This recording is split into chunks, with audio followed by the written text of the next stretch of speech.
Welcome out there to this week's edition of Inside the GM Studio, a podcast all about the tabletop RPG hobby. I am your host, Matt. And I am David.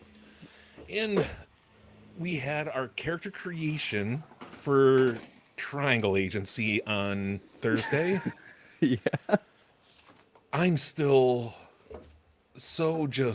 I'm worried because I really don't think, and I think Dan will do fine. Like I've read over the book. I hate it. I've read some other reviews. People love it, and I didn't understand it. I watched some video reviews, and I've seen both people that cannot fucking stand it, and some people that are all for it. Now, the people that are all for it, they're hippie gamers. They like narrative. They like more story than actual mechanics. I'm the opposite. I love story, but I like the dice to make the story happen, if that makes sense. I like what the dice do to the story. And the mechanics. I like being able to use the mechanics to build upon my character, to create my character in certain ways to make the dice make the story happen. That sort of thing. But I've also watched some actual plays of it, and the people look like they're having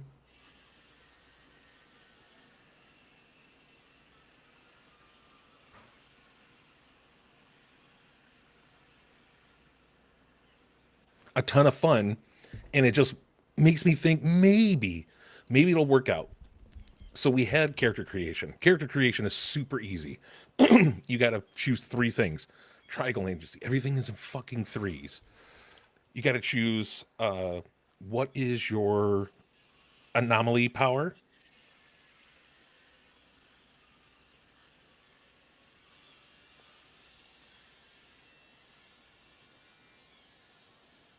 That should be good.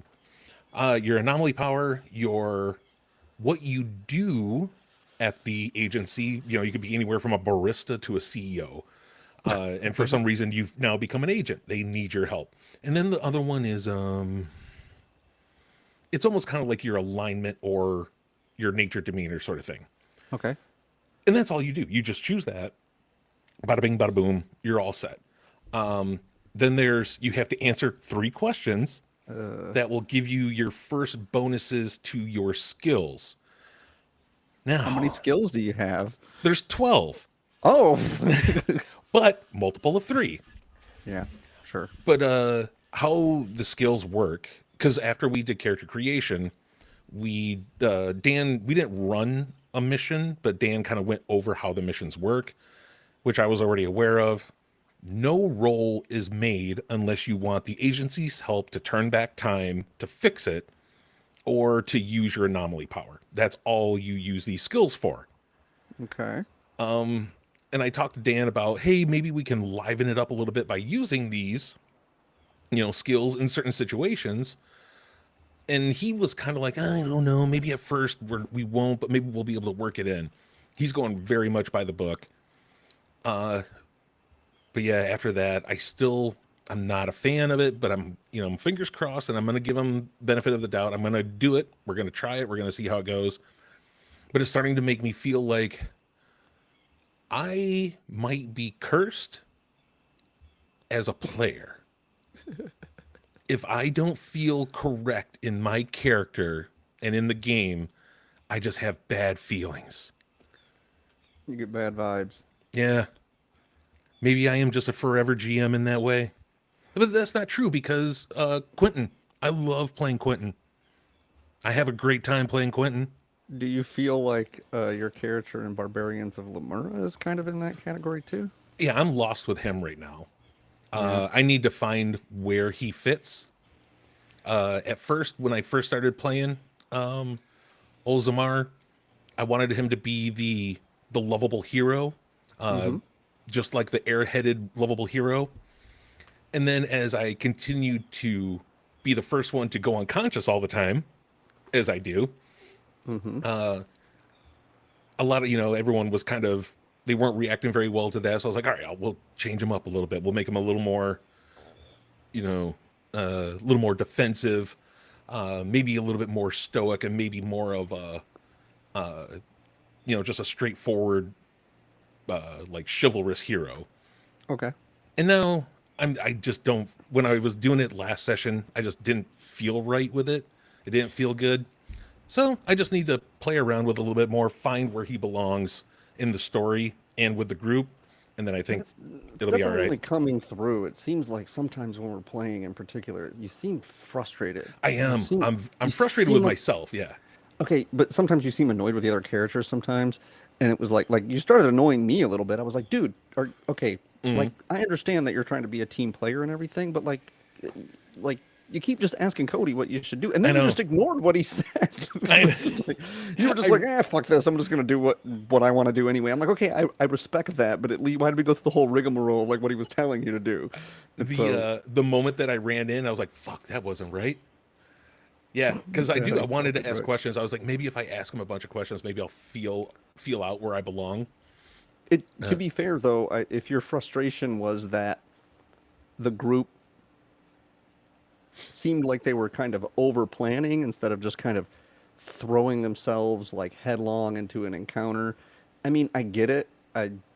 The party was kind of a because combat is so fast and furious and deadly in hmm Barbarians of Lemura, and you come up against an enemy that's like, okay, this is a big fucking enemy, right? And it can probably kill us pretty easily. hmm So it's like, okay, maybe some planning and some prudence is necessary.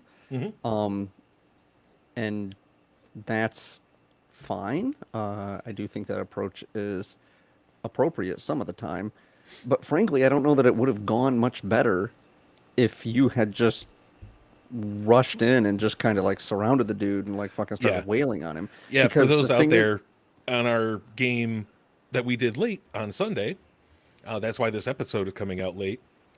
Dave decided it was a good idea. Yeah, he's the dickhead that did this. This is all his fault. He put hmm us up against a giant, and a giant in Barbarians of Lemura really fucking deadly. His first hit that he did to Cody, who's playing pretty much the tank, the big hmm bad barbarian, first hit was 15 points of damage. well, Uh, it did 17 damage. oh, and he Um, soaked the two. and he soaked two, so he had one lifeblood left, and it one shot killed uh, Diana's hmm character. I was gonna Um, say my character only has 11 lifeblood, yeah. so even So if he did the 15, which I think he did to me later, he did something where even you said it, you can't soak anything that'll keep you up. yeah, because you only had like 5 or 6 Yeah, lifeblood left. I was like, even if you soak max of whatever it is medium armor yeah, does, he like yeah he did 4 or 5. 11 to me. Yeah, it's like, yep, you're not gonna get down to nothing. So, but it also made more complicated by the fact that like Cody ran in and attacked it, and then he retreated, and then it was like, so you were attacking it like, if you had just all four attacked it Hmm like really quickly, um, you might have been able to put it down. Diana's poison helped, um, helped like diminish his lifeblood pretty well. And you also kind of dodge a bullet because he has like a sweep attack. So if you're all in front of him, he can just Oh go and shit! fucking hit all of you. Um, Provided that he hits each person in the chain, person one, two, three, and four. Right. Like if he hits person one, if person one soaks all of the damage, like for whatever god awful reason they would soak all the damage, then he could conceivably not get to attack person two. He makes separate attack rolls against everybody, but it's all just like one swooping attack because Mhm. um, I've been more rather than going by the book with some of the creatures in Barbarians of Lemuria. They're really oversimplified, so I'm kind of trying to give them almost all of the bad guys that you face that weren't rabble. I've just designed them from the ground up. Oh, nice. And so it seemed to trying to give them all a little bit of unique texture because it doesn't seem like the game really accounts for that. They just have like different lifeblood, different defense, different damage output, and that's Right. pretty much it. It's like, okay. Yeah, it can be a little boring. Yeah, yeah, I'm starting to kind of I'm trying to kind of keep the fights a little more lively by making the enemies distinct in some way. Yeah. And Hey man, especially if even I, GMs need stimulation as well. yeah, especially if you're up against something like a, you know, a demon or something like that. Yeah, So, right. Okay. So, uh I brought to our attention, David and I were talking the other day about what our topic was going to be for this episode. And I told him about this tweet that I saw. Tweet? They are still called tweets on X, I I don't believe. know I anymore. don't I've never know. been on Twitter/X. Yeah. Uh, that question for hashtag Dungeon Masters. Mm-hmm.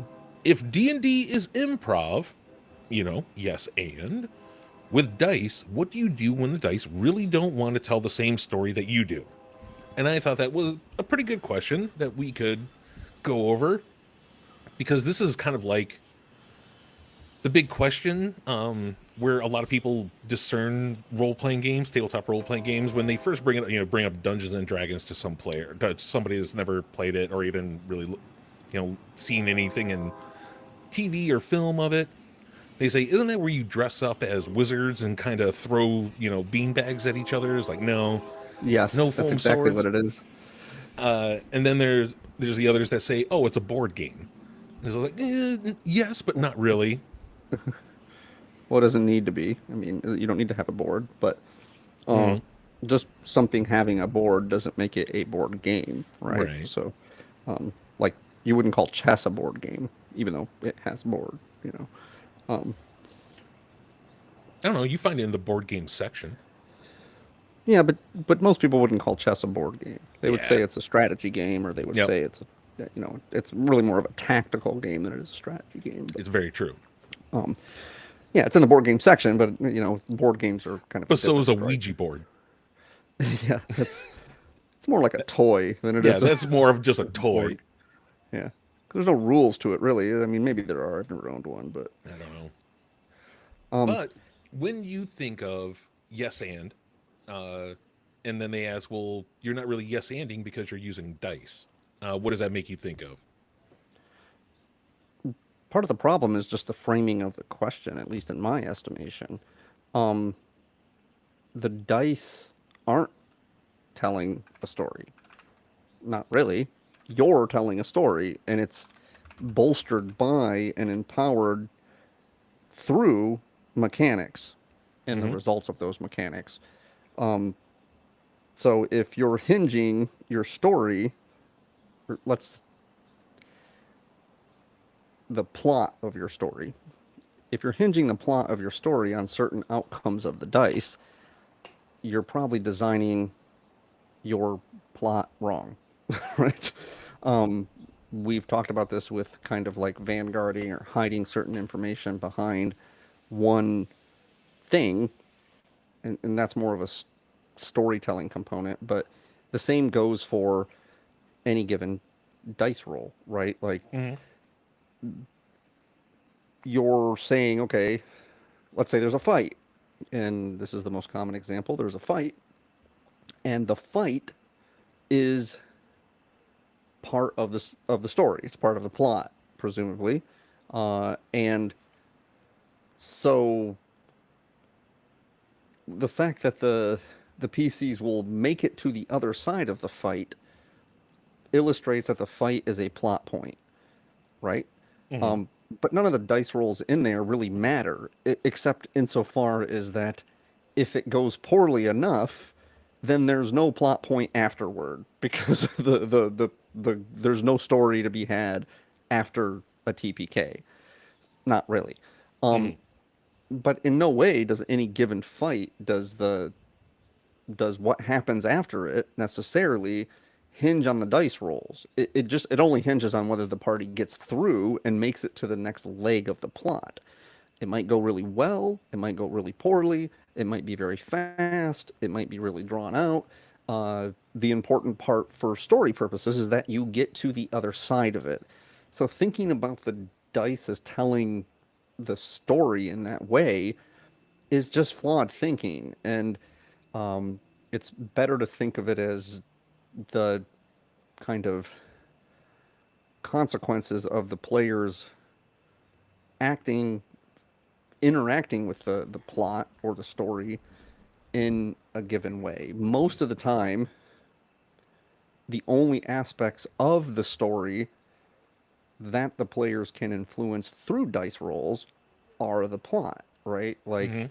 they find a door or they don't find a door, right? And then that governs whether they find this secret chamber, go down this secret thing, or whatever. But if it is essential to the plot, party needs to get to point B, and you're saying that they can't get to point B if they don't get X dice roll, then that's probably not a very good story. Yeah. You need to have other mechanisms at your disposal. They can have other approaches. Maybe if they don't find this secret door, maybe they find some clue in another room. And there's 5 or 6 or 7 or 8 or 10 things that can lead to the same outcome. That's good. You want to provide your players options and variety to arrive at what your next plot beat is. But if you do it too narrowly all the time, then it's just going to be railroaded. And I don't know that any amount of dice rolls in a railroaded scenario is all that good. Yeah. You'd be better off to have very few dice rolls, but a variety of options to the players being able to get to a certain element of the Mm. plot. It's always going to be the plot goes in basically one direction, or at least it trends in a certain direction, because otherwise you can't really have a conclusion, and you just kind of abruptly go, and the adventure's over, right? Yeah. So I think I likened it a few weeks ago to navigating a river, right? And there's likely to be lots of tributaries, but the river still eventually empties into the ocean somewhere. And how you get there and what journey you take is is important. But those are options, and then how those options play out, the variance of consequences, how well a party does in a fight will govern how beat up it is for the next fight. And then that might govern whether they go immediately to the next plot point or they need to kind of rest up. But they will eventually go to the next plot point. They kind of have to if the plot is to have any sort of arc. So I don't know. Did that immediately occur to you, or was Yes. it okay? Actually, what you said is a lot closer to what I thought when I first read this, Mm, because I don't think of it as, when you roll dice, a failure is a failure, and that means no in this yes and situation. right. When I think of it, the dice are rolled, the player fails. Now it is the GM's job to take that failure and of the dice roll. That's what you got to think. Failure Hmm. is the dice roll, but in the game, for the character, it's more of just you have to figure out what the hindrance is that is going to keep them away from this thing that they were trying to find with that dice roll, or Yes. what they were trying to achieve. You now have a split second to come up with something. Uh, or if you're old school, you could just say, "Oh, that's a failure. You don't succeed in doing this thing," and then you move forward. That happens sometimes, but that's what I think of the yes and still, because now the GM still, now the player is saying, they roll in, they say, I didn't succeed, so yes and now the Right. GM has to come in and come up with something, Yeah. uh, That's and that's then a better remember in way the to think back of about your it. mind, their mind, that I still need them to proceed forward in this story, and I need to figure out how, what to give them next. Right, because failures are obstacles, Hmm. and so a failed dice roll is just a way of saying that a story needs obstacles. Hmm. And so if it doesn't have obstacles, that means it doesn't have challenges. And if it doesn't have challenges, then it's probably not going to be cathartic in any way, right? Like it's just there's no resolution to something if there is no conflict to begin with, Hmm. right? It's a rambling plot, so to speak. You The whole idea of a story arc is in broad terms is change. Either the plot affects change and good plots affect change in the characters, but at the very least the players or the characters in the plot are agents to affect the world around them, typically in some positive way. And so if you don't have any conflict, then you can't have that change. And in which case, what is what is the purpose of the story? Because no one wants to kind of just be along for a series of seemingly unrelated events, right? Hmm. There's a reason that we have all kinds of like plot structure that says that this is the setup that gives us some world building. This is the inciting incident that kicks the plot in motion. Then we have rising action where the stakes are raised a couple of times, the introduction of a villain, the introduction of the central conflict, and then you kind of like peter up and it crescendos, and then you have some sort of falling action where things get resolved, and then there's some sort of epilogue or whatever, and then you're on to the next one. And good adventures probably ought to follow some semblance of that structure. And I don't see it as undermining the yes anding um, approach to gaming, but it is probably worthwhile to talk through when when to call for a role, Hmm. like when that's appropriate. And I'm really curious to get your thoughts on this. Again, it's one of those things I always assume we kind of think similarly about, but I don't know that we've ever actually talked through it. No, and I think this one is going to be different. So when do you call for a role, under what circumstances, and as a subset of that, how do you determine what to set the difficulty of a role at? Does Yep. that difficulty governed by there's two kind of schools of thought from what I can tell about this. Both of when to call for a role and how difficult to make it, because sometimes you Yes. don't even, for story purposes, you might not even call for a role, and Hmm. then varying degrees of difficulty would be governed by whether you're more in the camp of everything that happens should be serving the story, or serving progressing the plot forward. But there is a strong value in what's called honoring the law of cause and effect, or maintaining credibility is usually what you call it in a narrative, which is that each thing follows logically from the last thing. If you abuse that too much, if you abuse in a book, in a movie, in a role playing game, that one thing happens but doesn't really seem to logically follow from the thing that preceded it, we can forgive some of that. But if they stack up too much, then you're just like, this is all like, it doesn't really seem like each domino knocks the next domino down. So when you have roles and you go, okay, this thing is difficult, so it makes sense consistently throughout the game that I call for roles in circumstances like these, Hmm. and circumstances A, B, C, D, E, F, and G, for instance. I always call for roles here, and the players know what to expect when they come up against something that is of type A, B, C, D, E, F, or G.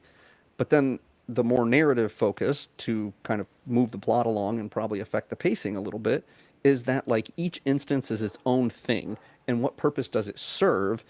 There doesn't need to be a through thread, because in one instance there might be more drama in having a role, and in another instance it might not have much drama in uh, having a role. We came up upon this at our game, as I'll use myself as a pristine example of what not to do.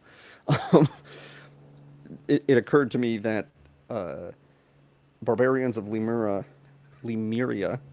is a game that typically says don't really have the players make rolls unless the stakes are pretty high. Unless you feel like it's something out of bounds of what they would be able to normally do as heroic characters. When they're stretching themselves outside of a combat situation, call for a roll. Or if there is a high consequence to failure, call for a roll. And I'm still so ingrained in D&D mindset. The players kind of got past at the beginning of the session. They got past the encounter. They were wrapping up, and they wanted to break down a door. And I'm like, okay, Cody, go ahead and do a roll to see if you can kick down the door. And then he failed, and then I immediately was like, well, that was stupid. Why did I even call for a roll? Because Matt was like, well, I'll just help him kick down the door. We'll just Yeah. stand here kicking the door until we kick it down, and eventually you will. So Hmm. why wouldn't I just say, for purposes of like Cody's character is strong and heroic, I should have just said like, okay, you kick the fucking door down. You're a strong, able-bodied barbarian, and eventually there's no value in me going roll again, roll again, roll again. Roll, oh, now you got it. It's like, yeah, eventually you'll kick down the door. It's a Yeah. perfect example of a situation that I should have just allowed him to do instead of calling for a roll. But D&D kind of ingrains the roll set, um, especially because you get into the mechanics of, well, once you try and fail, can you try again? And Yeah. it's Yeah. like, and then a lot of games aren't really all that clear about that. So it's like, Hmm. if there's any ambiguity, then just let the players do it. There's no big cost to it. So, I guess where would you like to start as far as when to call for a roll and where to set the difficulty on that? So I'm gonna start with I bring them up a lot, uh, especially with my newer groups, because unlike and it's weird to say, like I trained my old group of Big Nate, Rob, Liam, Jason, those guys. They got used to just saying, "Hey, can I make a roll to do this? Hey, can I roll this? Hey, I'd like to do this. Can I use this? Can I roll this? Okay, yeah, yeah, yeah." And I never actually had to really ask for much unless it was really pertinent to that situation. But like newer groups, I always do it a lot.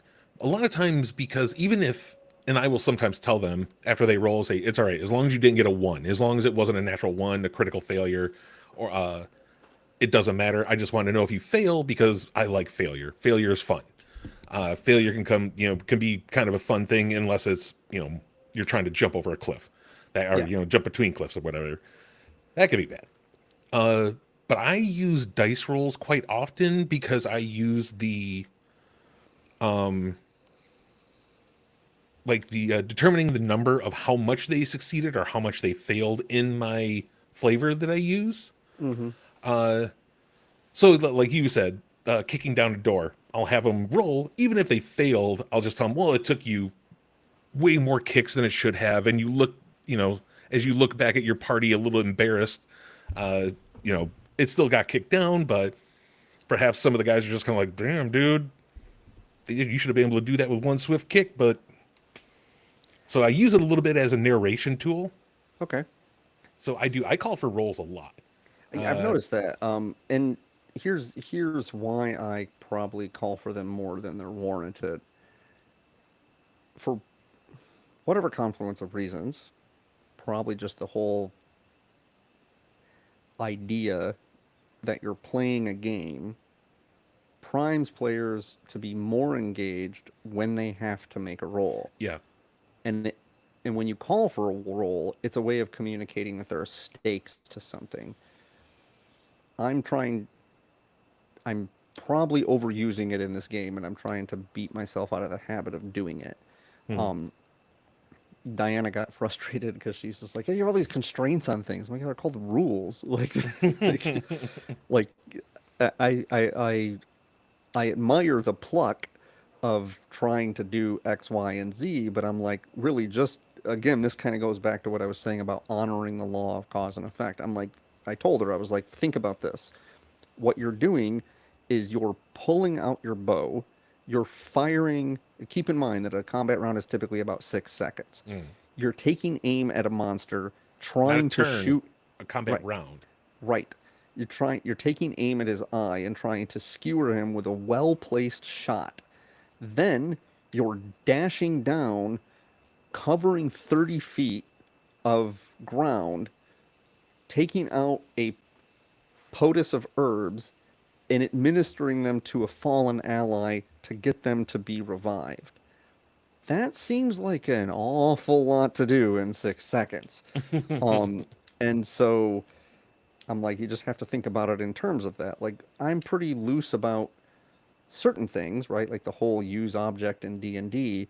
But if you were like, all right, I'm going to draw two swords, I'm going to rush forward, I'm going to slash the guy with each sword, then I'm going to sheathe the swords, then I'm going to retreat away, and I'm going to get out my bow, and it's like, okay, all right, dude, take it easy. Like that's a Mm. little much, right? Like you're doing a whole lot here, and so things like that are kind of important to anchor, um, I guess to ground the PCs in a sense of what's reasonable. And once you've done that work as to ground the PCs and what's reasonable, we've talked about this before, calling for lots of rolls early in a game with inexperienced players Mm. gives them and communicates to them a knowledge of what they can do and what sort of skills they're pulling on to do certain things.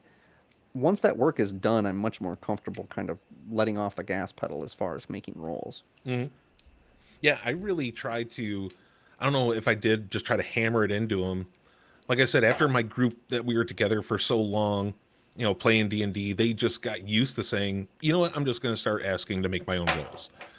Because I even told them, I was like, hey, if you guys ever want, if you feel stumped or if you just want to, instead of, like you're in conversation, you're like, insight check. It could be for anything else as well. Uh, just say, hey, I want to try to impress this person. Can I use acrobatics to do something flourishing and do this? Sure, I like that. Go for that.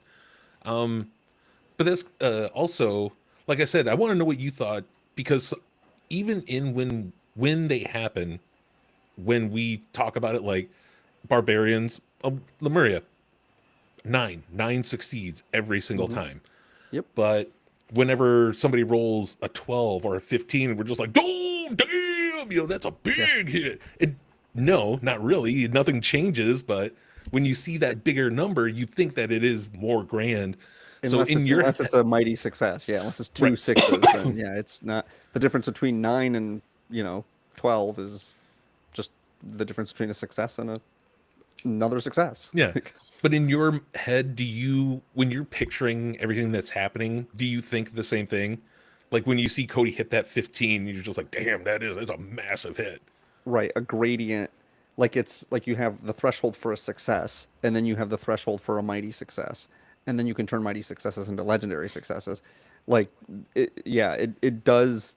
It is ingrained into me that there's some sort of gradient, that a 10 is better than a 9, and 11 is better than a 10. And it's like, I mean, it is a higher number, but it is somewhat faulty thinking. Like if it doesn't make it to the threshold for a mighty success, then everything between success and mighty success is just a success. And so, but it probably gets into the purposes of what what sort of mindset you're trying to cement in your players' minds, right? So you say you could, you like it when players say, "Can I use acrobatics to X, Y, Z?" And in my estimation, experienced players should probably kind of stray away from that and instead trust that the GM will call for a roll when you try to do something. Just tell me what you want to do. Mm. What is it you want to do? And I might ask how you want to do that. And in which case, that because I'm thinking maybe there might be a roll. But if a roll doesn't serve a purpose, especially if you think in your head, if this fails, does it in any way screech the plot to a halt, or does it in any way, like, what is the purpose of there being an obstacle? Because that's what a roll should be. It should be an obstacle, and Right. that depends on how crunchy your game is. Barbarians of Lemuria is pretty clear about, like, players are heroic. Like, they should just be able to do things that seem reasonable. Rather than calling for a roll if somebody's trying to lift something, you're probably better off to just ask what their strength score is. Like, what's your strength score? All right, you can lift that, right? Same thing with encumbrance in D&D. Like, your push-pull drag is just governed by your strength score. How can you, can I balance up on the edge of this fence, or on this ledge overseeing a cave mouth, for instance? And you go like, okay, yeah, you have a 1 agility that's decent enough to do that. Cody, your character, is probably a little too big to do that. And then you're pulling on other things. You're not just saying, okay, well, Cody has an agility of 3, and Diana has an agility of 2.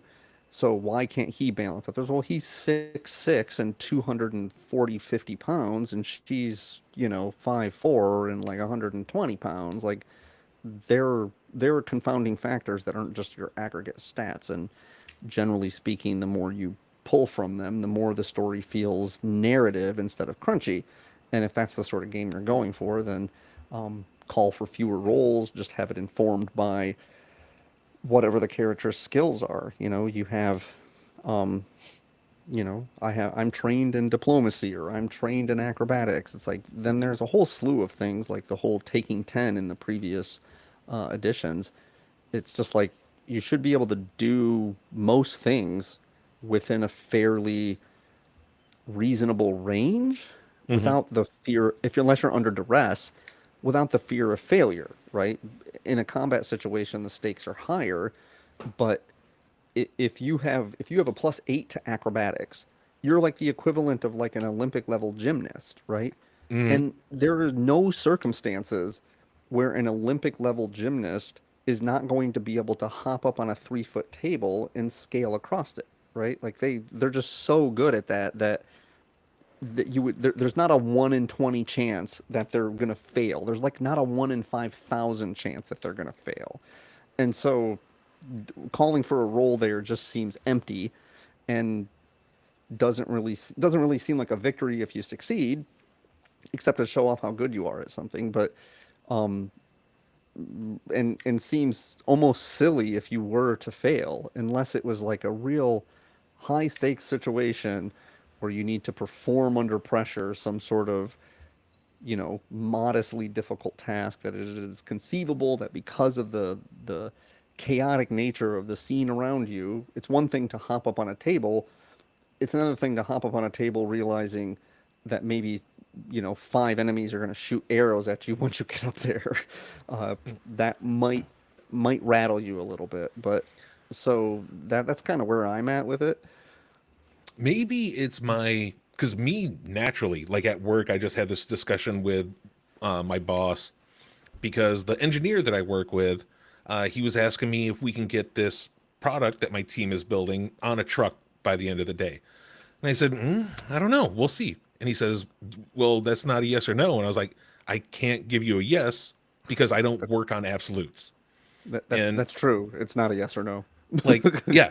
And I'm just like, he's like, well, what's the percentage? And I was like, it's a good percent. Like, I have faith that it will, but I'm just not going to say yes, it will. Definitively, it's not because I've seen we've dropped things, we've had tools break, we've had, machines go bad that we can't make it. So, That sort of thinking irritates engineers like nobody's oh business. my God, he almost exploded. So he did. He went and he cried to one of the owners, and they came over and talked to me. And I told him the same thing. I was like, shit comes up. I don't like working in absolutes because shit happens. So if I say yes to you and it doesn't get on that truck tonight, you're going to be pissed off because I guaranteed that it was going to be on there when I shouldn't have. Uh, Hmm. but again, like I said, with the dice thing, I like failure. When things go bad, you try to impress a girl across the room.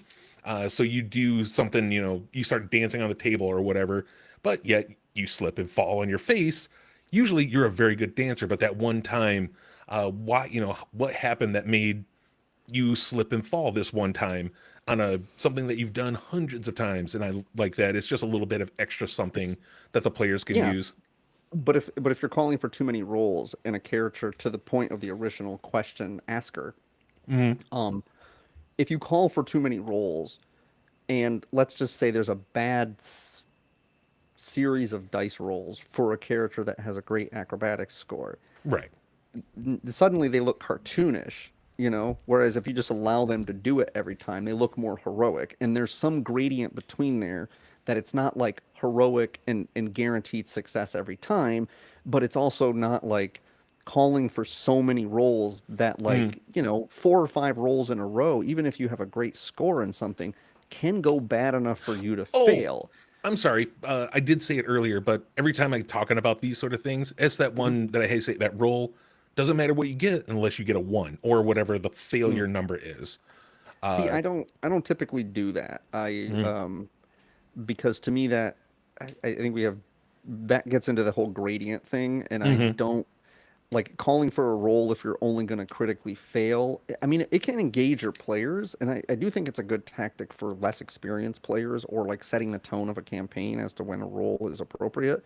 Um, but generally, I worry that doing that too much undermines the stakes of a roll, which is to Mhm. say, well, there's really nothing at stake. So I just have to like not critically fail, and in a D&D situation, that's just like, well, like a 5% chance, Yeah. and so And the that's. system, the roll, the only time I'll do multiple rolls like that is if the system is two or less dice. Like Oh, pool okay. systems, never. Yeah. Even like GURPS or even Fantasy Age, where it's 3d6, still easy to get 3 1s or whatever the a critical failure is. Still, I don't care. The curve is too high for you to critically. If I just made you do it every single time and it's not going to happen, fuck off. I don't care. Yeah. Yeah. It just sets the tone in some way, and so um, yeah, to me, it would be like, okay, if I'm going to have something be, generally speaking, if I'm going to make something significantly easier than it already is, I probably don't even bother calling for a roll. Hmm. But I would, if it's something that's easy, but the consequences of failure would be severe, right? Like if you're trying to do something like something as easy as jump over a fence, let's Hmm. say.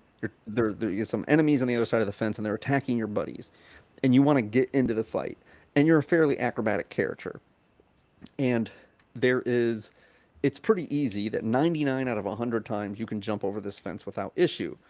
But the consequence of you failing that roll would mean that you don't get into the fight this round. And that might mean that the bad guys gang up on your buddy and it might just spiral into a bad situation. And to what you were saying is that some bad situations are usually more interesting than good situations, Hmm. because they test the player's mettle and try to figure out, cause them to be ingenious and clever on how to like get out of a scrape. And these things are satisfying to the characters more than doing well on a dice roll. At least I would, in my estimation, they should be. A clever plan hatched and executed, even with a series of kind of crummy dice rolls, um, it engages your players in a much better way than just a series of rote dice rolls that go well for the players, Hmm. because they're leveraging something that isn't necessarily printed on their character sheet. Maybe it has to be. I'm trying to think of how many times I've asked for a role like that where I said it's not going to matter unless you get a 1. Uh, Hmm. One thing that I will never do, it's got to be like a in the moment sort of thing. It's like a right here and now, this thing has to happen. Like, of course, if they're just like, I'm going to go do some research on this thing, unless it's in Call of Cthulhu, because they have library use as an actual skill, and like, you're going to go Hmm. to the library. Maybe a little, like search role might happen, but if you're going to go look up this certain topic that you can just talk to a librarian or, a keeper of the books, I'm not going to make you roll for it. You're going to find some It's info if they have it or not. See, I might differ with you on that particular point because there I think, um, typically when I do things like that are not binary success or failure, Hmm. um, then I do typically have a gradient, right? I'll have a gradient of someone's going to get research at a library, and if they were just asking, I want to go see if I can find out who owned this tavern before One-Eyed Grog owned it, right? Hmm. Then I go, okay, do you have some research abilities, right? Do you have training in history? Do you have like, what's your intelligence? Okay, yeah, you're going to go be able to find that out. That's a Yeah. gradient. But a more open-ended question like, I want to see what I can find out about the history of this sacred site, that's very open-ended. So in those circumstances, I likely do kind of go, like we were saying, a gradient because it's not a binary thing. I go, okay, you're going to make a history roll with your intelligence, right? And then I have a whole stack of information that if you hit like a low DC, if you hit a moderate DC, if you hit a high DC, and if you get like a really high score, then I have hierarchies. I do this with monster Hmm. knowledge checks where I go, okay, Yeah. someone just says, I want to know, I want to see what I know about this creature we're getting ready to fight. And I go, okay, make a monster knowledge check. And then based on what they get, there is some bar where it's just failure. You don't know anything, right? Usually below a DC 10 or something. But like the highest order would be knowing like its resistances and vulnerabilities typically. Whereas like knowing what its alignment and its ecology is, its movement is a pretty low thing. Like okay, it has this movement. Then its abilities, special abilities like special attacks, breath weapons, life drain, that sort of shit Yeah. is probably like second order tier, and then like there's like a mid tier that might be other things that are just kind of a little higher of a bar than it's like movement and alignment, but not as specific. So they get more specific the higher it goes up. So it would depend on what the query was, and Mm. whether there was a benefit to having some sort of gradient between differing DCs, because it seems weird to me to just say, well, you're good at researching, so you learn everything about this topic Oh, sure. when you go to the library. And Yeah, so, like you said, it also has to do on what the question was. Like if you like you said, like if you wanted to find out some information on old rituals or something like that, where it's a little harder to find, then yeah, mhm, definitely. But if you wanted to say, I want to go find like schematics for this building that was built a few years ago, no problem. right, it's a binary question. You could either if you know where to go and who to ask, Yeah. the likelihood that I'm more likely to call for a role that's like, maybe it's not something that you can just go in and ask for. So I'm Hmm. more likely to call for a role where you're trying to convince somebody that it's something they should give you, Yeah.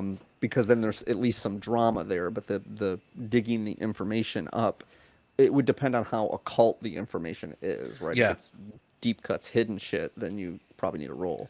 Yeah, it's easier when you think of like I've run a lot of cyberpunk games.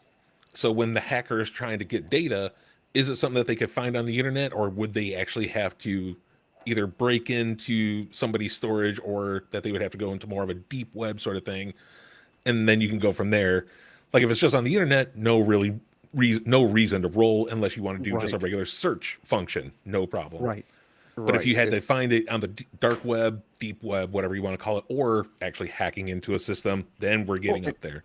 right, right, and it would similarly, it would be like, um, there's a difference if you come into a town in some sort of fantasy-based role-playing game, and some assassin has rumored to be hidden somewhere in this town.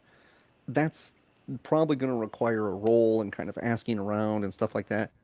But if you're just trying to find who like the mayor or the sheriff of the town is, you don't need to make a Yeah. roll for that. Just ask the first person Hmm. you see. They will tell you, right? Like Yeah. um, that's another thing that's important that we didn't really touch on yet is genre plays a lot into it. For Oh, something like sure. a cyberpunk world is is something like research, like getting information and like drudging things up, or like in Call of Cthulhu, is more thematically appropriate. So Hmm. you probably want to make those things a little more layered and difficult for the players to figure out. Whereas in like a fantasy game, um, one that's more kind of combat heavy, that is more socially oriented, it's not as much of um, a genre trope, and so it's probably not as necessary in the same way that like the combat mechanics of Call of Cthulhu, they don't have the sophistication of something like Barbarians of Lemuria, Right. or certainly not as D&D, because combat's just not as big of a thing. And Hmm. so it's the right tool to explore the expectations of a particular genre and what those expectations are. Mystery games are going to require more investigation and social elements. And some games are largely social, and you can have, political intrigue campaigns and fantasy role playing, but they typically are a bit of a departure and social as opposed to intellectual. Like it, any, I've ran very few sessions of any sort of fantasy RPG that tend to be more like intellectual like that, Hmm. mostly because I suspect that the players that sit down to a fantasy RPG aren't really as up for that as somebody that sits down to like a neo noir or cyberpunk kind of Right. game, where it's like I'm kind of into that whole like research and like or even something like VTM, that is more varied with the expectations, I guess. All right. Well, unless you got anything to end on, David, I don't think I have anything else. I think we kind of talked through that topic enough. Yeah. All right. Well then, for all of you out there, do you want to hear us talk about some shit? Do you want us to talk about some shit that you want to know? how about you email us? InsideTheGMStudio@gmail.com. Let us know what you want to hear. Ask us questions. Tell us that we're doing a good job. Tell us that we're doing a bad job and we should do some shit different. Don't tell that. Tell us we're doing good, bro. Or come on over, twitch.tv/InsideTheGMStudio, usually every Sunday at 9 p.m. Eastern. Sometimes Tuesday afternoon. Though. Sometimes. But for this week, for Inside the GM Studio, I have been your host, Matt. And I am David. A good night.